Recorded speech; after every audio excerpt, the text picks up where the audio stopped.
It was 1943, which would become a turning point in World War II. On the Eastern Front, the Soviet Union would win the Battle of Kursk, and by the fall of 1943 would reach the Dnieper.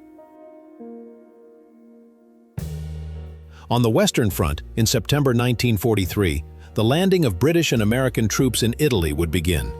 It was against this background of a turning point in World War II and preparations for the opening of a second front in Western Europe that the U.S. Armaments Department decided to develop a super-heavy tank that would be able to overcome the well-fortified positions of the Atlantic Wall, a defensive line built by Nazi Germany along the Atlantic coast of France. According to the project developed in September 1943, it was planned to build a squat, turretless tank. 25 such vehicles were to be built per year. However, due to discussions with the ground forces and the overload of the U.S. military industry, the implementation of the project was delayed. Ultimately, in March 1945, when the war in Europe was in its final stages, the U.S. ground forces would order only 5 pre-test tanks.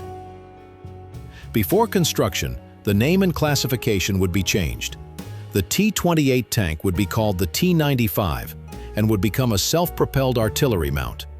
In May 1945, having received all the necessary drawings, the American company Packard would begin the implementation of this project.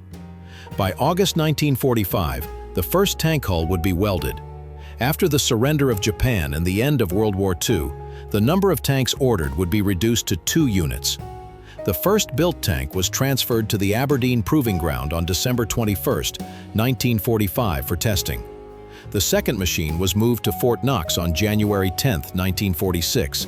Then it will be transferred to the Engineering Institute in Yuma, Arizona for testing pontoon bridges. As for the technical characteristics of the tank, SAUT-28, T95, they were impressive. Weight, 86 tons. Thickness of frontal armor, 305 millimeters. The crew of the T-28 consisted of 4 people: driver mechanic, gunner, commander, and loader. The armament of this giant consisted of a 105mm gun, T5E1, which had a high initial ammunition velocity, 945 meters per second, which allowed it to effectively hit concrete defensive structures. The gun was aimed at the target by the gunner using a telescopic sight and a periscope, which was installed on the roof of the fighting compartment. As an auxiliary weapon, a 12.7mm Browning anti-personnel machine gun was used, which was installed in the turret near the commander's tower. As for the power plant, a V-shaped 8-cylinder carburetor engine from Ford with a capacity of 500 horsepower was installed on the T-28 to T-95. This engine was also equipped with a half-light main tank of the U.S. Army, the M26 Pershing. The low engine power could not provide this giant with the necessary dynamics and maneuverability. The maximum speed that the tank could develop on the highway was 12 kilometers per hour. On rough terrain, it was half as much, 6 kilometers per hour. The highway range was only 160 kilometers. Initially, it was planned to install an electric transmission on the tank, but after objections from the Ground Forces Command, it was decided to use a traditional mechanical transmission. It was because of the low maneuverability, non-rotating turret, and small amount of additional weapons that the classification of this combat vehicle was changed. From the T-28 tank to the T-95 gun motor carriage self-propelled artillery mount. In order for one of the heaviest tanks in the world not to sink into the ground, engineers found an original solution during the design: paired tracks on both sides. This allowed to significantly reduce the pressure on the ground. However, it added some difficulties in operation. The outer pair of tracks was removable and could be dismantled by the crew within 2 to 4 hours. An additional pair of tracks was removed while driving on hard surfaces, and the removed tracks were transported behind the tank. Stability during maneuvering was also facilitated by the spring suspension. In June 1946, the T-95 self-propelled gun would again receive its original name, the T-28 tank.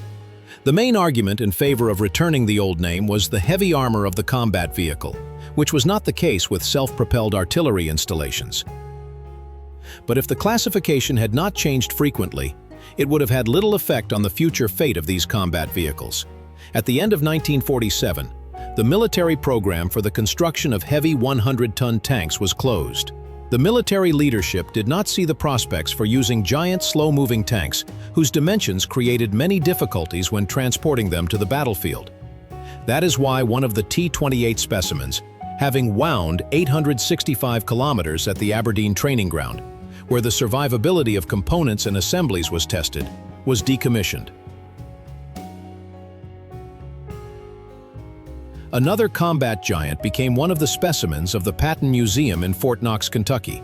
Thus, one of the heaviest tanks in world history, which was supposed to instill fear in enemy troops and overcome well-fortified defensive positions, became only a bright part of the world collection of miracle weapons. The main heroes of the war for which the T-28 was preparing would be other participants. But that's a completely different story.